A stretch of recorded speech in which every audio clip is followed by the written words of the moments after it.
Hello, I'm Andrew Gadsden, Saviour of Tea. I want to talk to you today about infusers for tea.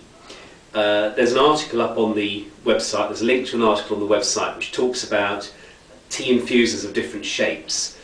There's some which are in the shape of a duck or of a boat, and I want to tell you today that all of them are completely useless for brewing tea.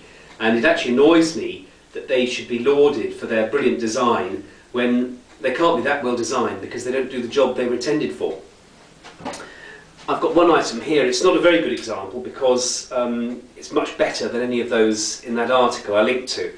But you see, this is a tea infuser. You put a spoonful of tea into the bottom there and you close the top, and then the idea is you put that inside your mug.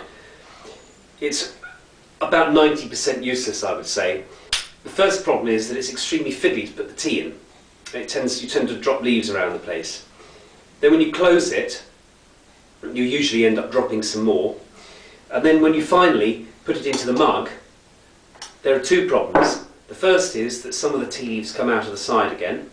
And the second problem is that it's only got this much space for the tea to infuse. The one thing that tea needs is space. You need the leaves to be able to expand and move around and the water to circulate, and that's how you get a good cup of tea. And that's why tea in a teapot is almost always going to be better, assuming the tea quality is good as well. It's going to be better than tea from a tea bag, let alone one of these silly so-called infusers.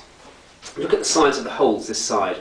They're designed to look beautiful, they're not designed to allow tea to infuse. At least this side it's got a mesh, so that's slightly better. This is a mug. I'm sure you've seen one of these before. This is how much tea and how much water you're going to need. So why not use something like this? It's a Chatsford Mug Infuser. We sell them on the website for £3.50 if you're interested. When I take it out of its box,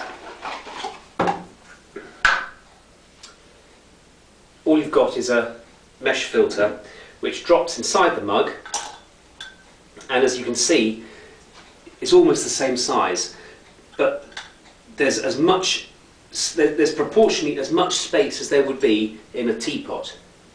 Therefore, that's going to brew just as well as a teapot would brew.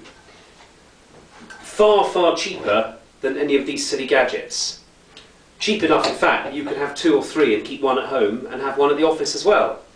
Then when you're finished, all you need to do is tap it out onto the bin, rinse it under the tap, and you're done. So we highly recommend the Mug Infusers. I just want to say one word about tea bags.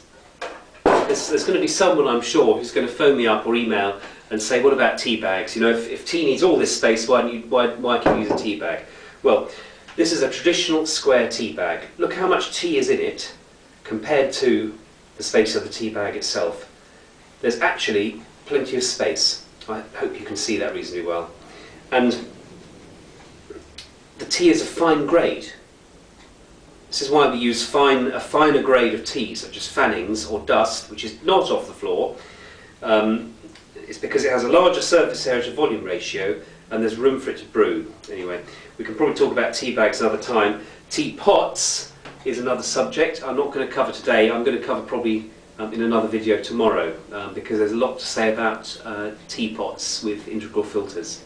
Okay, Chatsford Mug Infuser, tea bag, useless. Thank you very much.